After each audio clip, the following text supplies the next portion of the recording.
Me parece que seguir discutiendo hoy la necesidad de la reformulación de las regulaciones que tienen que ver con la radio y la televisión en nuestro país es una tarea que puedo calificar un poco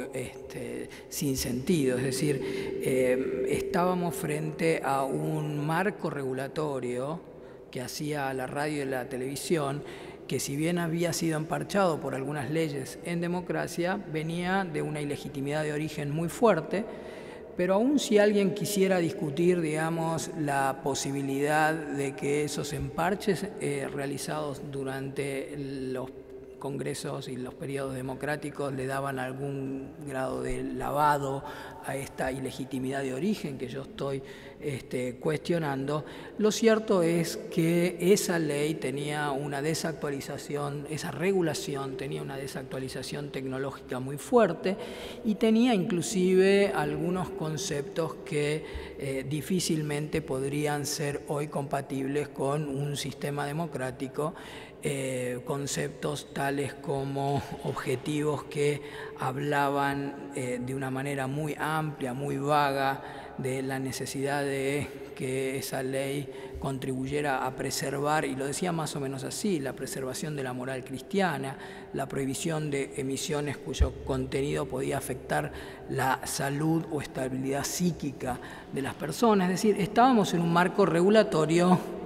que difícilmente podía pasar el tamiz de un sistema democrático, de un sistema respetuoso de la libertad de expresión y que merecía una reforma. Mi segundo punto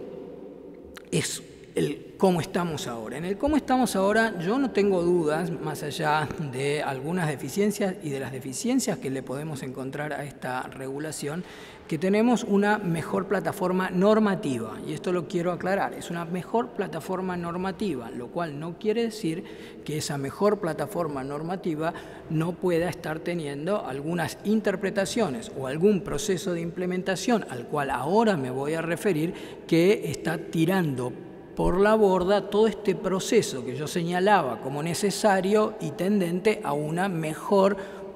regulación, al menos en las normas, de lo que tiene que tener la radio, la televisión y los servicios de comunicación audiovisual.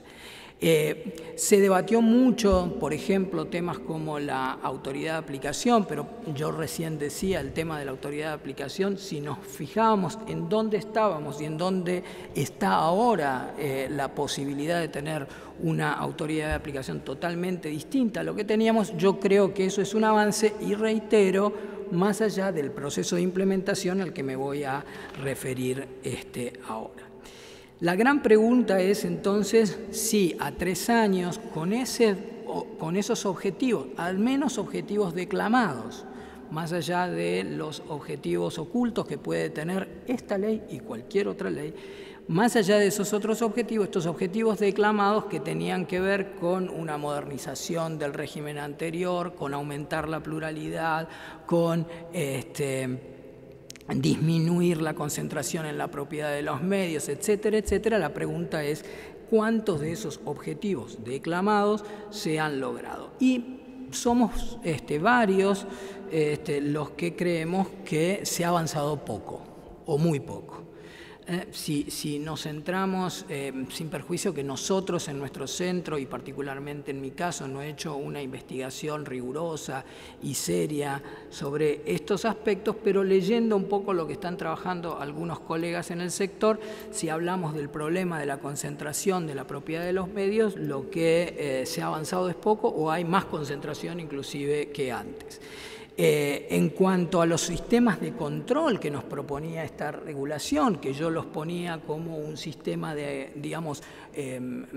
positivo en el cambio regulatorio, la comisión bicameral que la ley está previendo no funciona. Y ahí creo que hay que hacer, digamos, un análisis que va desde la actuación del gobierno en impedir que esta comisión funcione y la actuación también de los partidos de la oposición para hacer funcionar esta comisión. No se ha designado el defensor del público. Esto es una figura muy interesante que nos traía la ley. Es una figura que tiene un nombramiento democrático en el cual interviene el Congreso también. Y sin embargo, a 3 años todavía no tenemos una persona que pueda estar defendiendo los intereses de la gente directamente en un marco normativo que nos daba esa posibilidad. No hay oposición que esté controlando el directorio de la autoridad de aplicación. De nuevo, aquí hay que, esto es, digamos, alguna suerte de descripción objetiva en la cual yo creo que a 3 años de la ley sí hay que hacer un análisis de por qué esto ha ocurrido, porque, digamos, los balances en el Congreso no han sido el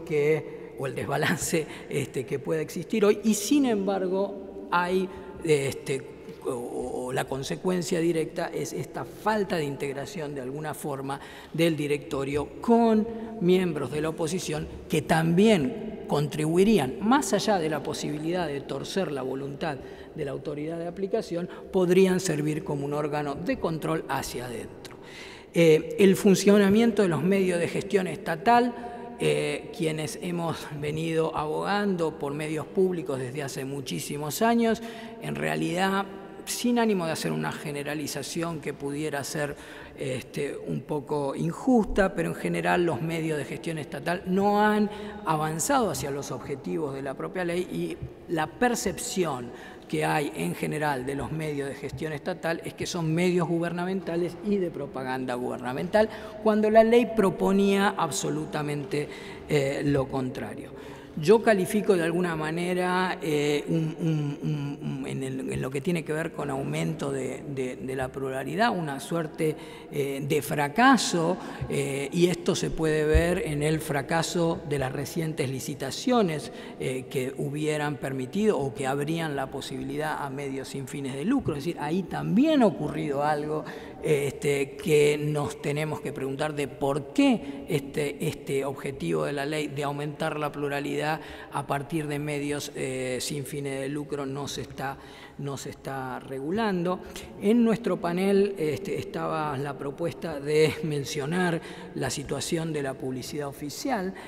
Fíjense que si relacionamos la situación de la publicidad oficial, yo recientemente en otra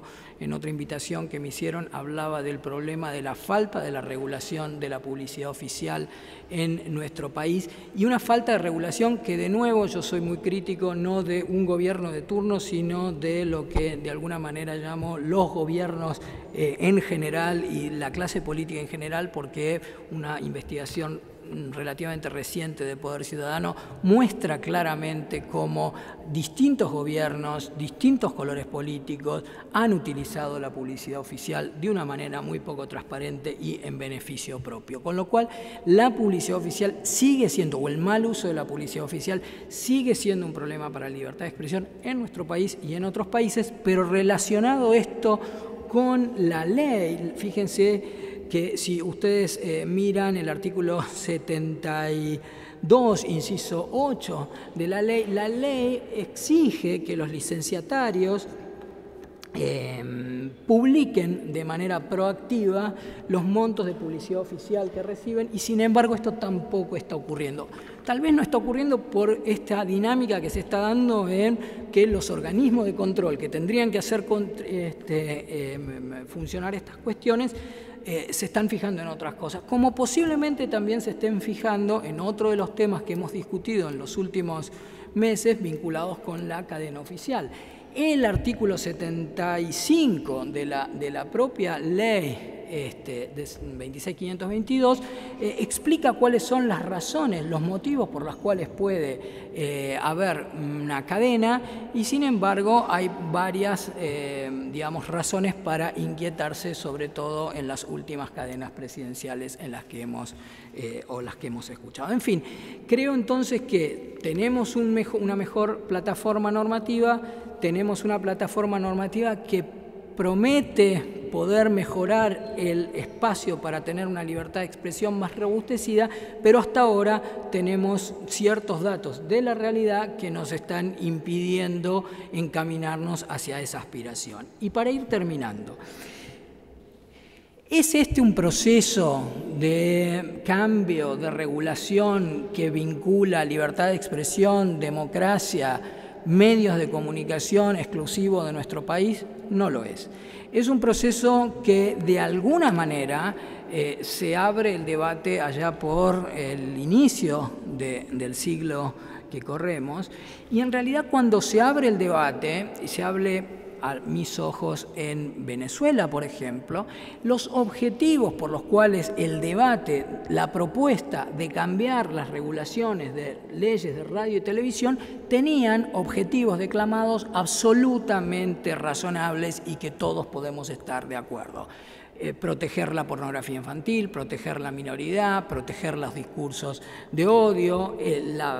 disminuir la estigmatización de las mujeres. Es decir, esos eran, si ustedes leyeran cuáles eran las razones por las cuales lo que hoy conocemos y se conoce como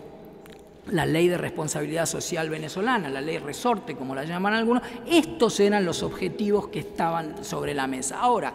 cuando empieza el proceso de discusión de la ley, se empieza a advertir en Venezuela particularmente un proceso en el cual esos objetivos quedaban desdibujados y había un objetivo directo en el cual lo que se pretendía, y inclusive así también lo planteó en alguna oportunidad algún ministro del gobierno, una suerte de hegemonía comunicacional. Y esa hegemonía comunicacional en realidad se va totalmente de choque con cualquier posibilidad de defender la libertad de expresión, de defender las libertades públicas. ¿Fue este un proceso solamente en Venezuela? No, hubo también procesos en México que tendieron a modificar la situación, que inclusive generaron una suerte de discusión muy fuerte en el ámbito del Congreso mexicano, a punto tal que una ley que se aprobó, que muchos la llamaron la Ley Televisa, por la influencia que había tenido el consorcio de comunicaciones, la compañía Televisa,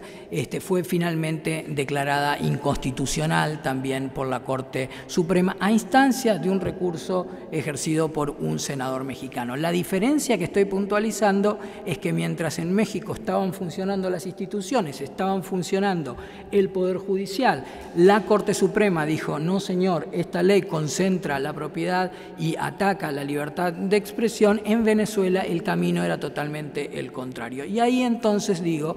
si bien es cierto que nosotros en Argentina nos insertamos en un marco en donde hay una tendencia regional a la modificación de estas regulaciones, me parece que los contextos en cada uno de los países son diferentes y que en Argentina tenemos un contexto en donde todavía la institución, por ejemplo, la Corte Suprema de Justicia de la Nación, de la cual a mí me merece, al menos por ahora, una absoluta garantía, nos da un contexto totalmente diferente al contexto, por ejemplo, venezolano, por ejemplo, al contexto ecuatoriano, donde hoy también se está discutiendo una ley de radio y televisión. Para terminar, bueno, entonces, ¿qué? Porque no estamos como en Venezuela o Ecuador, estamos bien. No estoy diciendo eso, simplemente estoy diciendo que muchas veces equiparar nuestro proceso a un proceso como el proceso que han vivido otros países puede ser estratégicamente